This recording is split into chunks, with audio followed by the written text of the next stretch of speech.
திமுக பக்கம் நான் திரும்பவே மாட்டேன். எதனால? ஏனென்றால் அரசியலை இழிதொழிலாக மாற்றியவர்கள் அவர்கள். நீங்கள் குறிப்பிட்ட ஒரு சமூகத்தை வன்மத்தோடு எதிர்ப்பதை நான் ஏற்கவில்லை. பெரியாருடைய சமுதாய சீர்திருத்த கொள்கைகள் பலவற்றை நான் நேசிப்பேன். ஆனால் அவருடைய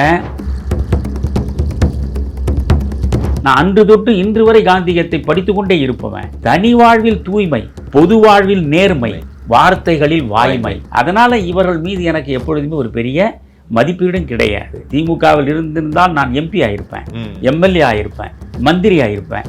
ஆனால் அழுக்கு படிந்தவனாக நிச்சயம் மாறியிருப்பேன். காமராஜர் ஐயா மறைந்த பிறகு நீங்க ஜனதா கட்சிக்கு வந்துட்டீங்க. அதுல இருந்து அப்புறம் ஜனதா தளத்துக்கு போனீங்க. என்ன காரணம் ஐயா? நீங்க மற்ற கட்சிகள் எல்லாம் விட்டு காங்கிரஸோ இல்ல மற்ற கட்சிகளோ இல்லாம ஜனதா கட்சி அன்னைக்கு தேர்ந்தெடுக்க என்ன?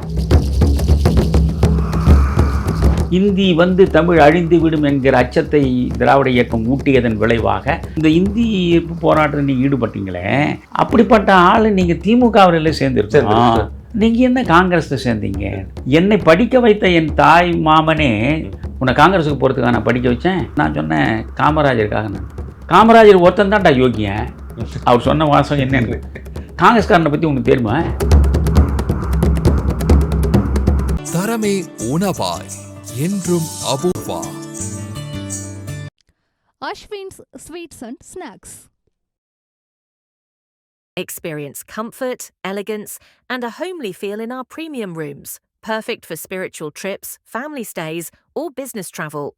Kanchipuram Pachiyappa Silks, the complete family store. Enjoy full shopping. Kanchipuram, Velur, Thiruvannamalai.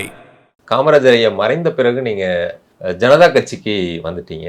அதுல இருந்து அப்புறம் ஜனதா தளத்துக்கும் போனீங்க. என்ன காரணம் ஐயா? நீங்க மற்ற கட்சிகள் எல்லாம் விட்டு காங்கிரஸோ இல்ல மற்ற கட்சிகளோ இல்லாம ஜனதா கட்சி அன்னைக்கு தேர்ந்தெடுக்க என்ன காரணம்? அப்படி இல்லை, இது ஒரு சரியான கேள்வி. ஆனால் இதற்கு எத்தனையோ முறை விளக்கம் கொடுத்துட்டேன்.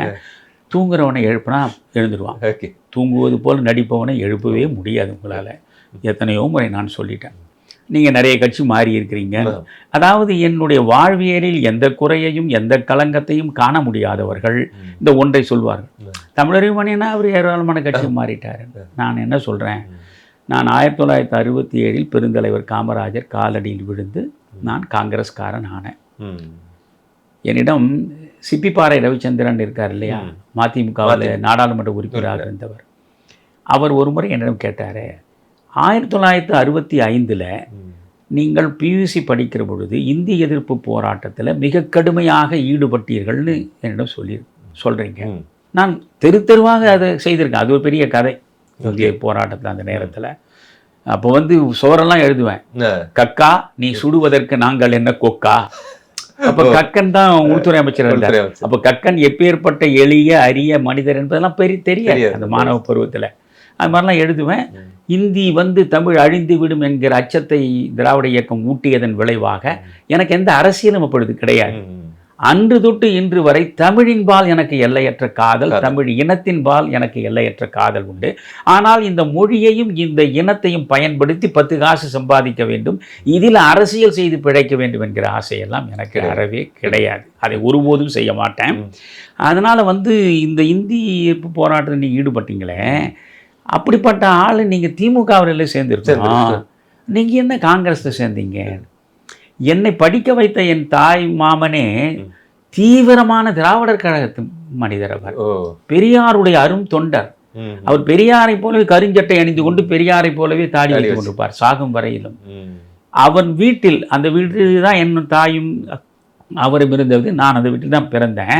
அந்த வீட்டு வாசலில் இருக்கும் கடவுளை கற்பித்தவன், காட்டு மிராண்டி, கடவுளை பரப்புவன், முட்டாள், இது மாதிரி வரிசையாக ஒரு கல்வெட்டை அவர் பதித்து வைத்திருப்பார். அவர் அவருடைய ஒரே நோக்கம் என்னை படிக்க வைக்கிற நிலையில், இவன் படித்த பிறகு இவனுக்கு இருக்கக்கூடிய ஆற்றல் முழுவதையும் அடுத்து திராவிடர் கழகத்தில் இவன் பங்களிப்பை தர வேண்டும் என்று தான் அவர் ஆசைப்பட்டார். நான் படித்து முடித்தேன். நான் படித்து முடித்து காங்கிரஸ்காரனாக மாறியதும் அவருக்கு எல்லை மீறிய எரிச்சல். என்னிடம் பேசுவதையும் நிறுத்திவிட்டார் கொஞ்ச நாட்களுக்கு. பிறகு அவர் சொன்னார், எதனால் நீ காங்கிரஸுக்கு போன, உன்னை காங்கிரஸுக்கு போகிறதுக்காக நான் படிக்க வச்சேன் அப்படின்னாரு. நான் சொன்னேன் காமராஜருக்காக. நான் காமராஜர் ஒருத்தன் தான்டா யோகியன். அவர் சொன்ன வாசம் என்னன்னு காங்கிரஸ்காரனை பற்றி உனக்கு தெரியுமா? காமராஜர் ஒருத்தன் தான் யோகியன். அவரை பார்த்து உள்ளே போயிருக்கிற எவனும் உன்னை வாழ விட மாட்டான். நீ சொல்கிற தமிழ் இனம்னு பேசுறல, இது எல்லாவற்றுக்கும் சரியான இடம் திமுக தான். நீ அதை போய் இருந்திருக்கலாம். இல்லை நான் உன்னை திராவிடர் கழகத்தில் இருக்கணுன்றதுக்காக தான் உன்னை படிக்க வச்சேன், நீ இதில் இருக்கலாம்.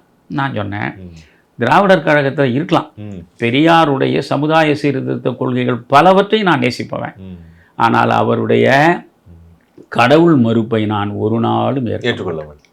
என்னை மீறிய ஒரு இறையாற்றல் என்னை இயக்குறதுன்னு எனக்கு சின்ன பிள்ளையிலேருந்து அந்த எண்ணத்தை என்னுடைய பெற்றோர் எனக்குள்ளே கொண்டு வந்து சேர்த்து விட்டாங்க. அதிலிருந்து நான் விடுபடவும் விரும்பவில்லை. எனக்கு ஒரு தலைவன் இருக்கான், அவன் என்னை பாதுகாக்கிறான், அவன் என்னை வழிநடத்துகிறான் என்கிற பொழுது என் சுமை குறைகிறது. கடவுள் இருக்கானோ இல்லையோ இளையராஜா, கடவுள் என்பவன் என்னை பார்த்து கொள்கிறான், எனக்கு அது போதுன்ற. நான் இப்போ கூட நான் சொன்னேன், அடுத்த நாள் வாழ்க்கை என்ன நடக்கும்னு எனக்கு தெரியாது, நாளை எப்பொழுது எப்படி என்பதை ஆண்டவனுக்கு கொடுத்துட்டு நாம் பாட்டி நிம்மதியாக இருக்க வேண்டியது நான் நினைக்கிறேன். பாருங்கள், அதுக்கு அந்த நம்பிக்கை தான் முக்கியமானது. அதனால் பெரியார் அது மட்டும் இல்லை, நீங்கள் குறிப்பிட்ட ஒரு சமூகத்தை வன்மத்தோடு எதிர்ப்பதை நான் ஏற்கவில்லை.